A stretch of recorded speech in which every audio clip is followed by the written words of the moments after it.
Oi, gente! Aqui é a Gabi. Meu canal se chama Mibigrafia.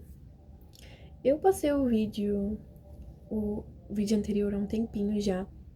Eu tô de fone porque tá muito barulho e eu preciso escutar qualquer som que eu for fazer aqui. E eu também tô de aparelho, então se qualquer barulho... barulho não, qualquer palavra que eu falar tiver com uma sonoridade meio diferente, é provavelmente por causa do aparelho. Bom, o último livro que eu fiz a resenha foi Como o Rei de Eufame Aprendeu a Odiar Histórias. E, sinceramente, fazia um tempo que eu não lembrava muito dele. Ele não era um livro que tava me vindo tanto à memória assim, muita coisa dele. E o livro de hoje também não é um livro que me veio tanto à memória, mas é um livro, assim, que eu me apaixonei completamente. Vamos começar pelo contexto de que eu fui doutrinada, como muitas pessoas, meninos e meninas do Brasil, de que a literatura brasileira não serve muito de alguma coisa. Eu acho que a gente acabou aprendendo que a literatura brasileira serve para o propósito escolar histórico. Então, se você leu, sei lá, Brás Cubas, é porque você precisava para o vestibular, não é porque você gostava da literatura brasileira. E também criou-se um estereótipo que as pessoas que liam a literatura brasileira tinham um quê de se achar superior. Eu não queria ler literatura brasileira de forma alguma, desde que eu era bem novinha, e minha mãe sempre foi apaixonada.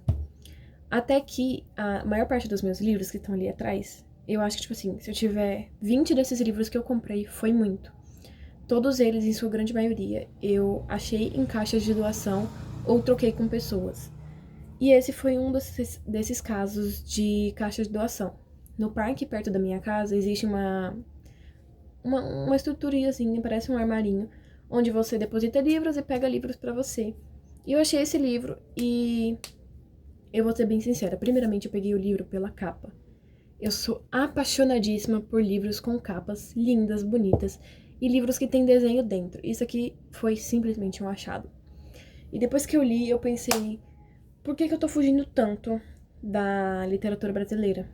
Principalmente a literatura brasileira que se trata de romance. A gente tem um quê para o romance em específico, que eu acho muito lindo, que eu acho que qualquer livro de época vitoriana nunca vai chegar, porque aqui tem um contexto muito diferente. Então, pra mim, é simplesmente especial. E o livro que eu tô falando hoje é A História de Fernanda Isaura, de Ariano Suassuna. Suassuna, eu acho que é Suassuna, como é que fala? Esse livro, como eu disse, eu peguei ele de doação.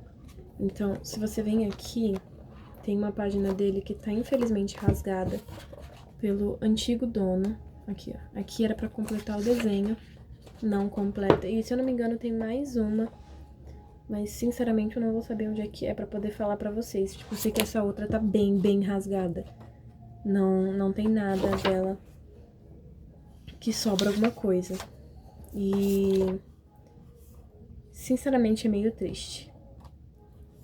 Mas Ariano Suassuna é um gênio. Ele escreveu O Alto da Compadecida.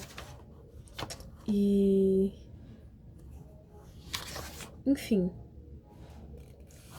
é só incrível. Se eu não me engano, foi ele que escreveu mesmo O Alto da Compadecida, porque aqui atrás tem como se fosse a bibliografia e linha genealógica? Linha, tipo, do relógio do autor, sabe? Vamos começar pelo fato de que, primeiramente, pra quem não conhece esse livro, ele é um clássico. Segundo, como eu disse, eu sou apaixonada em livros com ilustrações. Tipo, assim, mesmo que não tenha nada, só de ter isso aqui já me encanta pelo livro, porque deixa ele mais bonito.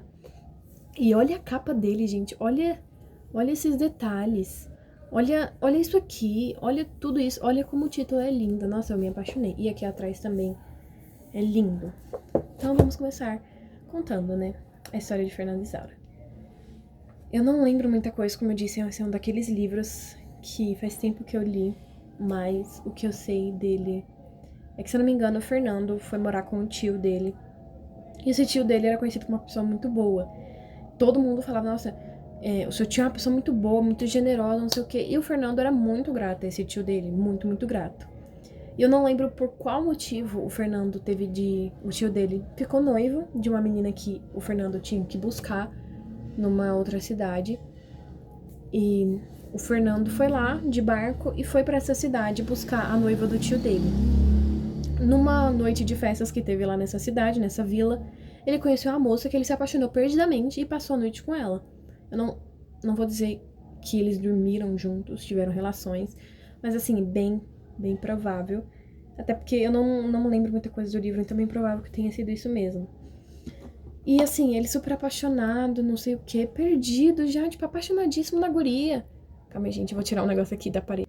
Tirei, é que tava me incomodando. Ele é apaixonado na guria, tudo. Eu falando guria, o povo vai achar que eu sou, sei lá. Enfim. E aí, no outro dia de manhã, quando eles acordam, a Isaura vira pra ele e fala assim: olha, eu tô noiva, mas a gente pode fugir, a gente pode casar, ficar junto e viver feliz pra sempre. Aí já sobe uma sobrancelha assim no Fernando. Você tá noiva? Noiva de quem? Dependendo da pessoa, dá pra gente fugir sim. E aí ela fala assim: eu tô noiva da pessoa tal, que é exatamente o tio dele. Isso acaba com o coração do Fernando. Porque o tio dele que criou ele, que foi a melhor pessoa que ele já conheceu nessa história, nesse mundo, como ele pode fazer isso com o tio dele? Sabe como é que ele pode chegar lá e falar: tio, eu apaixonei pela sua noiva. Como é que eu vou contar isso pra você? E a história vai se desenvolver nesse drama porque ele e a Isaura concordam de manter secreto o que eles tiveram. E ele leva ela como noiva do tio, ela se casa com o tio.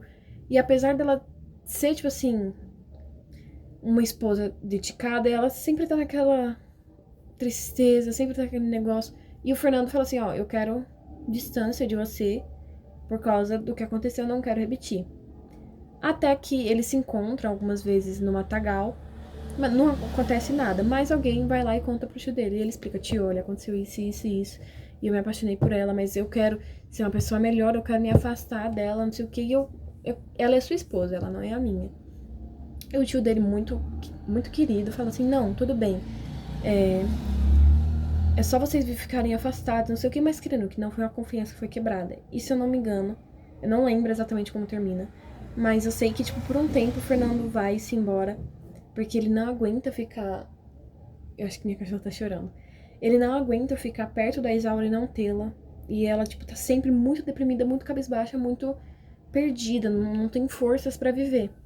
Eu não lembro exatamente como termina a história, se ele se casa com outra pessoa, se eles acabam ficando juntos. Opa! Se eles acabam ficando juntos, mas eu sei que foi um dos livros que me destruiu assim. E esse foi um daqueles livros que 100% definitivamente me ensinou que julgar a literatura brasileira por algo que muitas pessoas dizem é erradíssimo. Esse foi um livro que, uau, explodiu a minha cabeça, me fez pensar: caramba, a literatura brasileira não é o que o pessoal fala. E mesmo se for um livro muito histórico, não sei qual é o problema.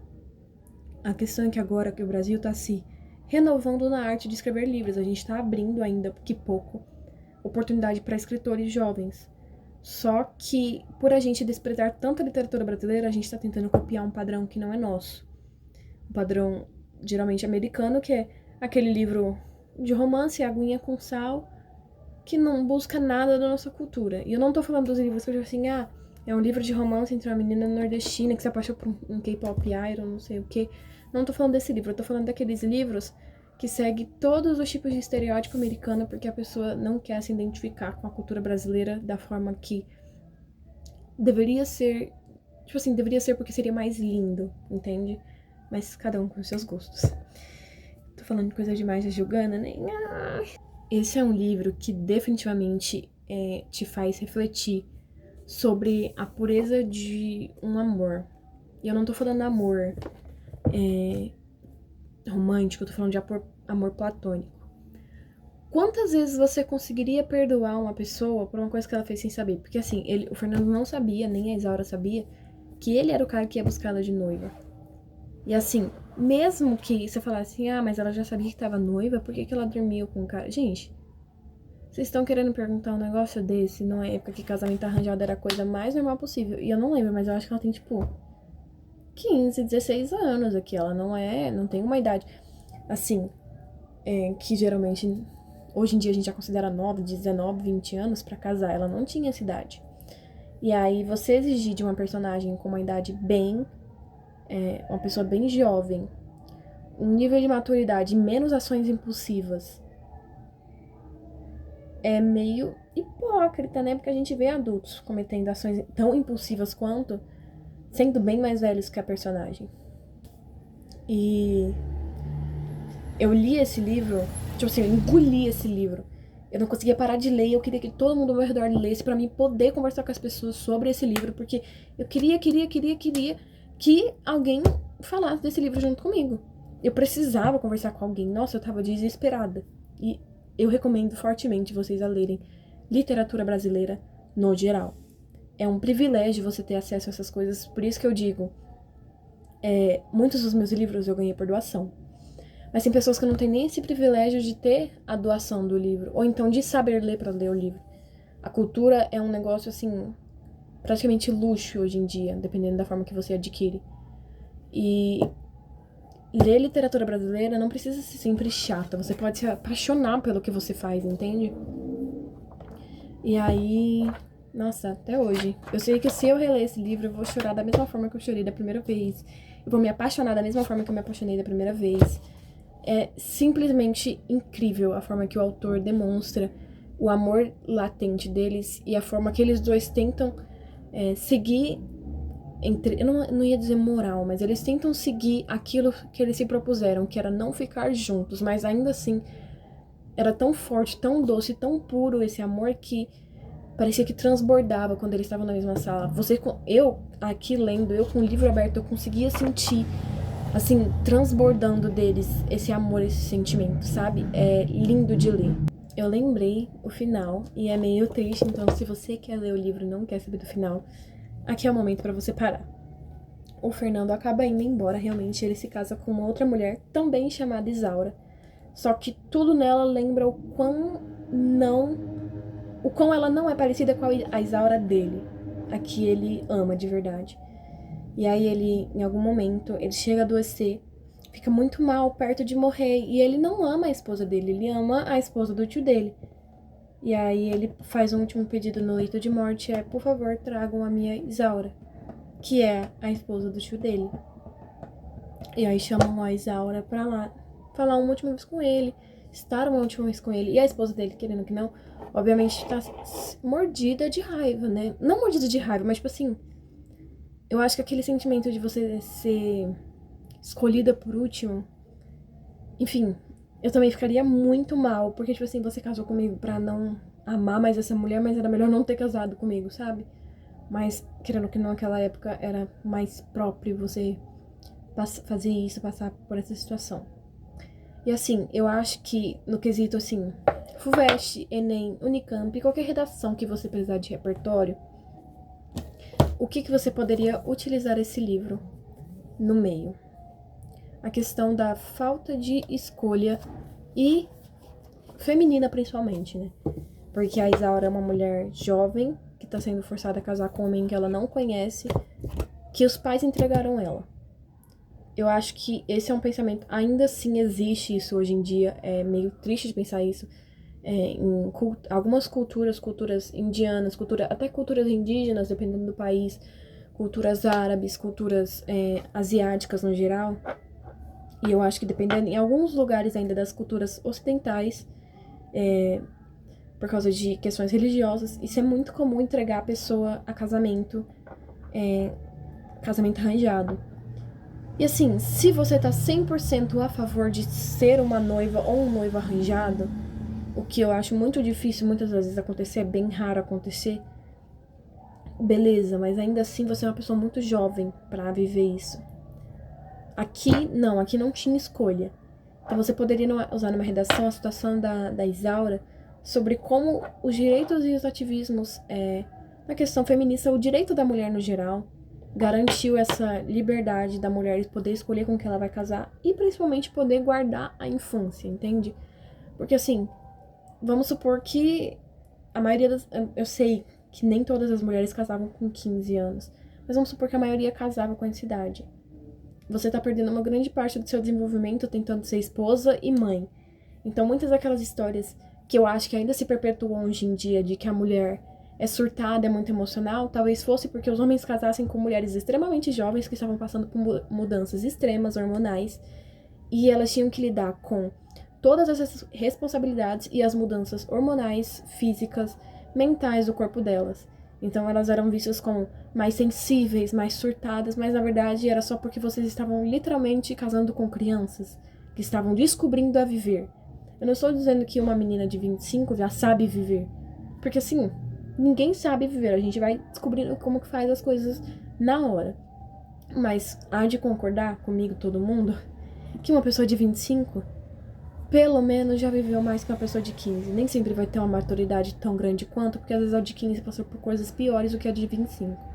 Mas a de 25 viveu ali, talvez já um processo de trabalho, já viveu uma decepção amorosa muito mais profunda do que a pessoa de 15. Então ela já tem ali uma estrutura e, querendo que não, o corpo dela já se desenvolveu para aparentemente ser uma pessoa adulta. Nem sempre uma pessoa de 15 é assim. Então você poderia colocar isso numa redação tranquilamente. E assim, eu vou até verificar que eu fiz isso com outra resenha, quanto eu coloquei desse livro no Scooby. Eu não lembro quanto eu marquei ele, eu acho que eu coloquei ele 5, porque assim, pela forma que eu falei dele, que eu me apaixonei por ele, nossa, tem que ser 5, né? Tem que ser 5. Deixa eu ver aqui, calma aí, só um segundo. Eu coloquei 5, sim, e eu vou até ver o que eu escrevi na minha última resenha, porque eu fiz uma resenha sobre ele. A leitura é leve, os capítulos curtos, fáceis de acompanhar e compreender, realmente. É muito tranquilo de ler. Se você é uma pessoa que não tem constância na leitura, assim, não consegue ler capítulos longos, extensos, com muitas e muitas páginas, esse aqui é essencial. Para você iniciar na leitura, essencial não, né? É um bom livro. Para você iniciar na leitura, ele é um bom livro. Ele tem capítulos curtos, leves. Então você lê um capítulo, às vezes você já quer ler outro que você falou, nossa, li muito pouco. A história te prende, te amarra e te enlaça de tal forma que é impossível largar sem terminar. O amor desses dois, por muito conturbado que às vezes seja, é bonito. Me encantei com todo o caminho prosseguido por eles e posso dizer convicta que Ariano Suassuna se tornou meu escritor favorito. Leiam, por favor. Sim, eu até hoje não li nenhum outro livro dele, porque, novamente, se eu tiver 20 livros dos meus ali que eu comprei com o meu dinheiro, são muitos. 90% ou mais dos meus livros são de doação. Consigo contar nos dedos quanto eu peguei de doação, quanto eu ganhei de aniversário e quantos eu comprei com o meu dinheiro. Acho que de aniversário tem uns 2 ou 3, ou talvez mais. Acho que são 5, talvez, de aniversário. Mas 5 de 20 desses 20, 15, meus pais e eu compramos assim ao longo do tempo, fomos vendo e fomos comprando. E o resto foi tudo doação. Então eu nunca cheguei a ler nenhum outro livro da Ariano Suassuna, porque eu espero um dia encontrar novamente livros dele na biblioteca de doação aqui da minha cidade. E acho que o pessoal ficou esperto sobre livros ultimamente e pega toda vez que eu tento ir lá pegar um. Então eu nunca consigo. Mas muito bom, me apaixonei. Leiam, por favor. E assim, questão agora. Alguém vai com certeza perguntar, talvez um dia, não sei. Eu vou tentar colocar um filtro, mas se não der certo, provavelmente vai aparecer sem. Mas eu tô cheia de manchinhas brancas no rosto, que na verdade são pomadas de hipogloss nas minhas manchinhas de acne e nas minhas espinhas pra acalmar as espinhas e as manchinhas. É a coisa mais linda que vocês já viram? Não, mas ajuda a minha acne, então eu vou deixar. É isso. Espero que tenham gostado do vídeo.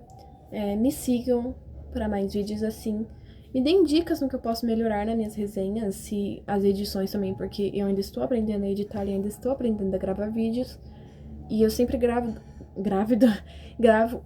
ininterrupto, porque é mais fácil pra mim do que ficar pausando e lembrando o processo de pensamento que eu tinha anteriormente. E talvez um dia eu tenha dinheiro suficiente para pagar um editor profissional e ele ver o que ele acha meio inútil ali, mas por agora espero que vocês gostem do trabalho que eu tô fazendo e eu tô tentando fazer o meu melhor para oferecer para vocês algo digno e de qualidade. Beijo!